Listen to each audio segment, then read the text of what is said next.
Are you struggling to find the right balance when it comes to screen time for your kids? Maybe you're wondering if screens are helping or hurting, or feeling unsure about how much is too much. I'm Dr. Mona Amin, a board-certified pediatrician and mom, and today I'm sharing my personal approach to screen time with my preschooler and toddler, how I create balance, why I set the boundaries I do, and how you can find what works best for your family. And if you're new here, hit the subscribe button so you don't miss any videos that help you navigate your child's health, development, and behavior with confidence. Let's dive in.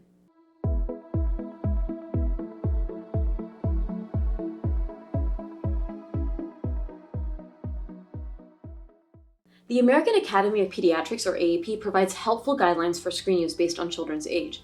And your job is to take those guidelines, what I'm telling you here today, and make guidelines and rules about screen time that make sense for your family, respecting your child's development and their physical and emotional health. For more on some of the science behind screen time, I recorded a few years ago. Watch this video. For me, managing screen time is all about balance. Screens are just one part of our day, and I try to use them intentionally. Sometimes they're a helpful tool, whether it's to give me a moment to recharge or to get things done, but I strive to balance screen time with connection, physical activity, creativity, and family time. As modern parents, we face challenges that previous generations didn't. Screens are now everywhere, TVs, tablets, and phones, and while they bring convenience, they also require us to be mindful of their impact on our kids' development, behavior, and overall well-being. The key is to create a plan that works for your unique family and ensures that screen time doesn't interfere with essentials like sleep, meals, child development, or family connection. I'm sharing my approach to help you find what resonates and adapt it to your family's needs. I also want to acknowledge that for many neurodiverse or autistic children, screens can actually serve as a source of regulation and comfort. And perhaps you're in a season where you're relying on screens more than you'd like to, because I've been there too. Take what you need from my recommendations and leave what doesn't fit. Above all, just focus on reducing digital use in a way that aligns with your family's lifestyle and priorities. When my kids were under one, and I can't believe I have kids that are over one now, just time flies, we kept screens off limits, except for video chats with family, because let's be real, grandparents need their FaceTime fix. I believe babies don't need screens. They thrive on real-world interactions like giggling during peekaboo or babbling back to us. This is a rule I'm actually very inflexible about. Keep screens to video chatting under one. Now, with my younger child, things got a little trickier because their older sibling was already watching TV. We'd keep the baby playing nearby with a caregiver or face them away from the screen. But honestly, if they caught a glimpse of Bluey while crawling by, we didn't freak out. It's life with multiple kids, and their eyes are not going to melt off. But we would never sit our child in front of a screen under the age of 1, because developmentally it just doesn't make sense. Once our kiddos were over 1, here's how we approach screen time. No screens for my younger child unless her older brother's home and watching as a joint experience. Now, this was a change from our first child because we have help now. With our son, we actually did use screens more than with our daughter because it was a pandemic. We were both working full time, we were exhausted, and we had no help. So again, recognize your needs. I'm not here to judge. Even so, for our son, we kept it under an hour a day between 1 to 2 years of age. Co-watching with siblings or me in the room. I make sure screens feel like a connected experience, not an isolating one. If the TV is on, it's usually while I'm nearby, maybe working in the room or cooking in the kitchen, so there's still interaction and connection happening. You'll often find me singing along to songs or tossing in a few questions like, "What color is the truck?" Sometimes I'll even sit down and watch with them, especially with my toddler who's developing her language skills. The screen becomes a tool for joint attention. We'll point things out together, talk about what's happening, and turn it into an opportunity for learning and bonding. It's all about making screen time feel intentional and social. At home, screen time is limited to the big TV. Yes, the kids do not have iPads for regular use. First, this mimics how screen time was consumed when I was growing up. Back then, screen time was a communal activity, families gathered around the TV, and it naturally encouraged connection. Watching something together on a big screen, or even your child, feels more interactive and social rather than isolating. Kids fighting over what to watch because you're watching on the big TV, teach them about taking turns, choosing, versus allowing them on their own devices. Second, small devices like tablets and phones are designed to be hyper-personal and portable, which can make screen use harder to manage. I know all of us adults have been there. It's easy for kids to develop a habit of watching in bed, at the dinner table, or on the go, which can interfere with routines like sleep and family connection. By sticking to a larger screen time stays more intentional. It's not something they carry around and use on impulse. Now, if you have a portable screen like an iPad or a tablet and hold boundaries, that's great, but just make sure you're mindful of its use. And also, too much close work like watching TV on a small device can lead to myopia or nearsightedness, something I go over in this podcast episode.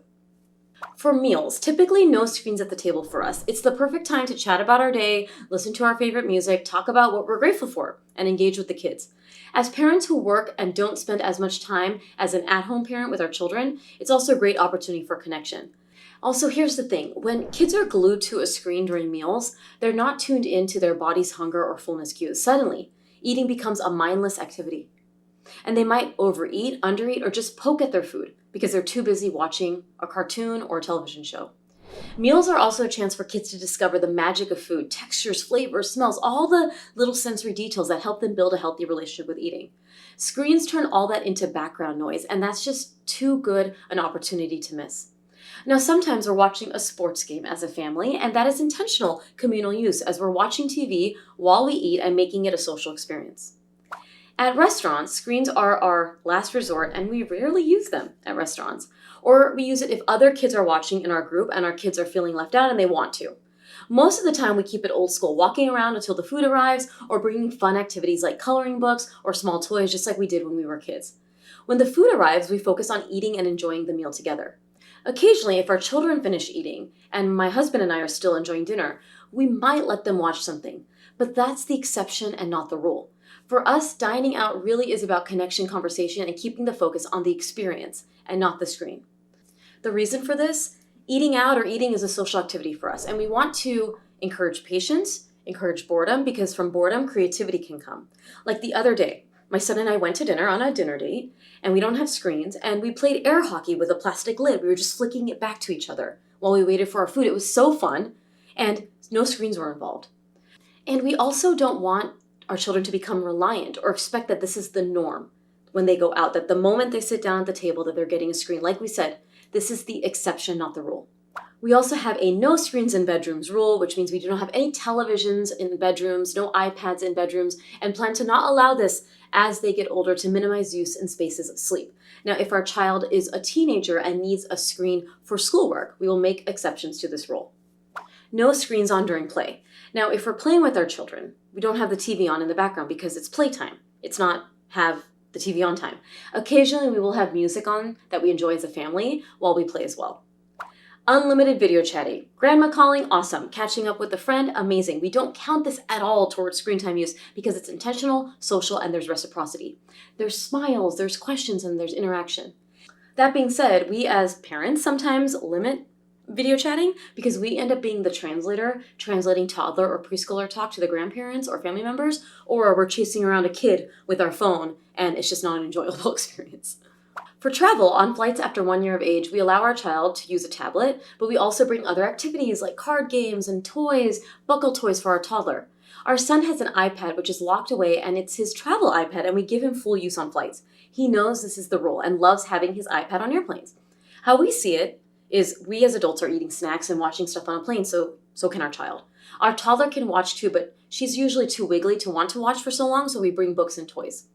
For car rides, we skip screens in the car to keep things simple and old school. Why? Because car rides are the perfect opportunity for boredom, creativity, and connection, just like the good old days. Instead of everyone zoned out on a screen except the driver, we make it a chance to chat, laugh, and come up with games like I Spy, looking at clouds and figuring out what shapes they see, or counting how many red cars we see. We also love listening to audiobooks or singing along to our favorite songs. Yes, even the toddler classics that get stuck in your head forever. And we practice turn taking. My son picks a song, I pick a song, my husband picks a song, and it really creates a connected, developmentally enriching environment taking those car trips. Also, screen use in cars can lead to more motion sickness and less of a chance to nap. So we chat, we sing and play and hope they take a little snooze. These moments turn car rides into this amazing family time where we're all engaged and present. For us, car rides are more than just getting from point A to point B, and they're a chance to connect, create memories, and let imaginations roam. And I love watching my son let his imagination run wild when he tries to make shapes out of clouds. It's a really great way to turn boredom into creativity. On my son's preschool days, we don't do screens on school days unless there's a sporting event to watch as a family.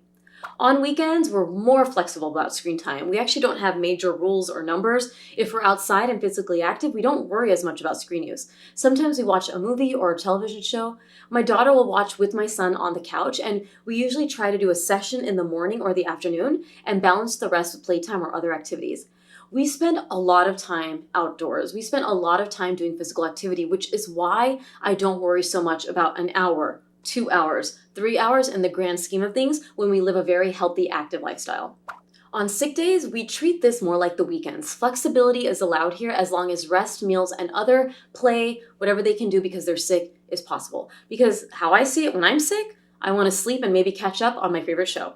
Another big aspect for screen use is not just our kids' screen use, but ours as well.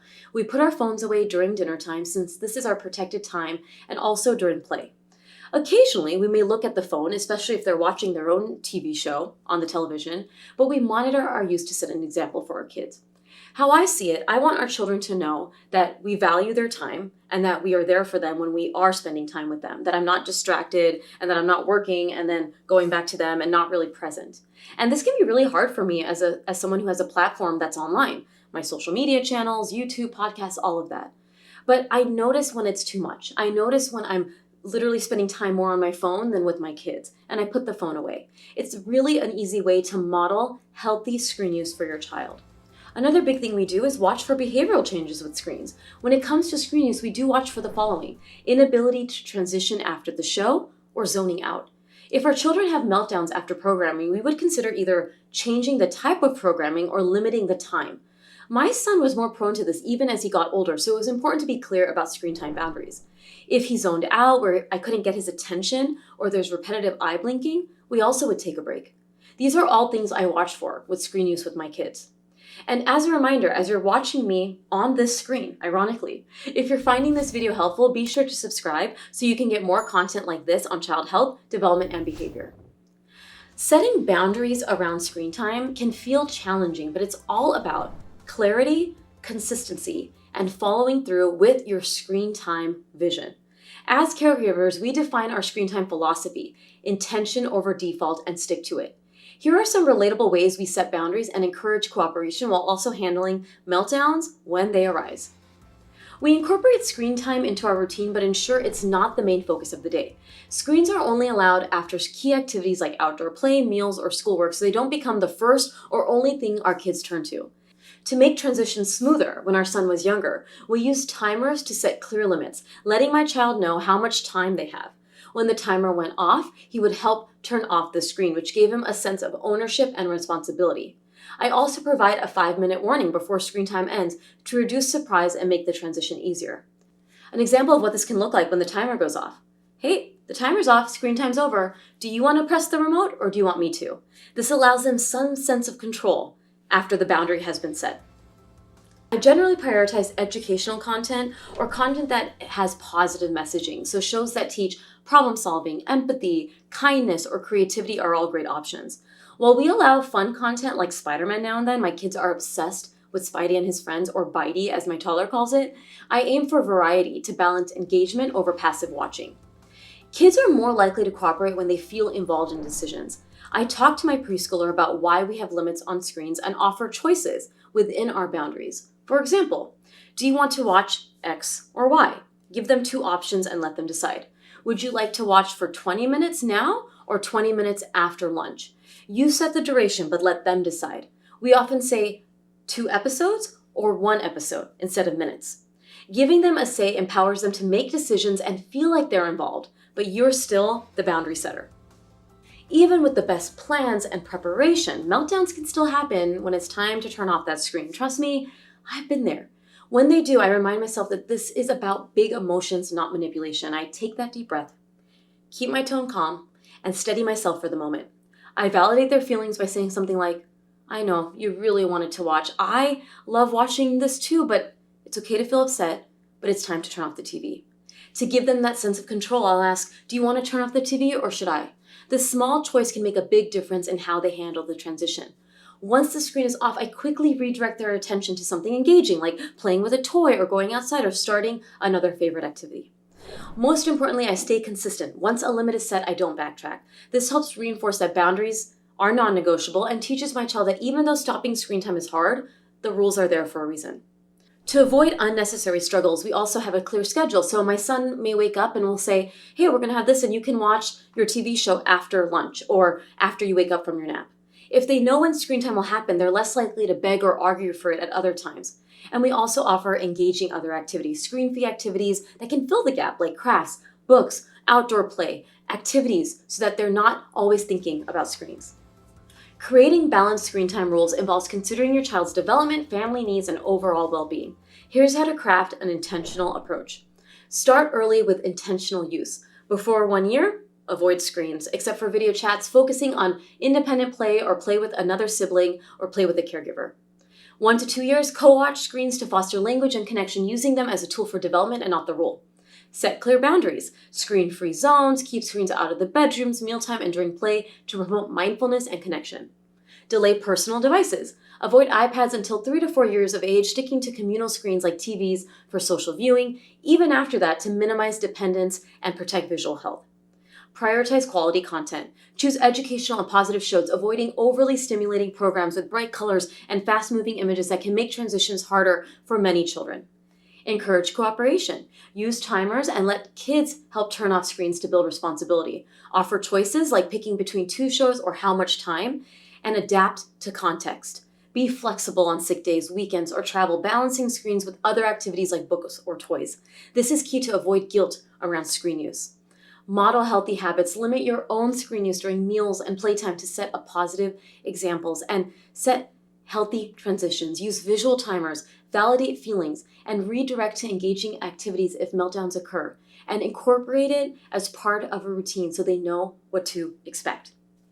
By being intentional and consistent, you can balance screen use with your child's development, health, and family connection, which to me are the important things that screens can take away from. But it can also help to remove the guilt, because screens are a part of our life. And when you're balancing it with other healthy activities, using it for an hour, 2, sometimes 3 hours, when that's not the rule, but it's the exception, is okay. What are your go-to strategies for managing screen time? Share your tips or relatable screen time battles in the comments below. As a reminder, I have a team of medical and parenting professionals answering questions. If this video gave you a new perspective or just made you feel a little less alone in the screen time struggle, give it a thumbs up, share it with another parent who needs it, and hit that subscribe button for more tips and tools to boost your parenting confidence. Parenting isn't perfect, and neither is screen time. You're going to have moments that ebb and flow, but with a little balance and intention, you're doing great. Stay informed, stay empowered, and I'll catch you all next time on this screen. Stay well.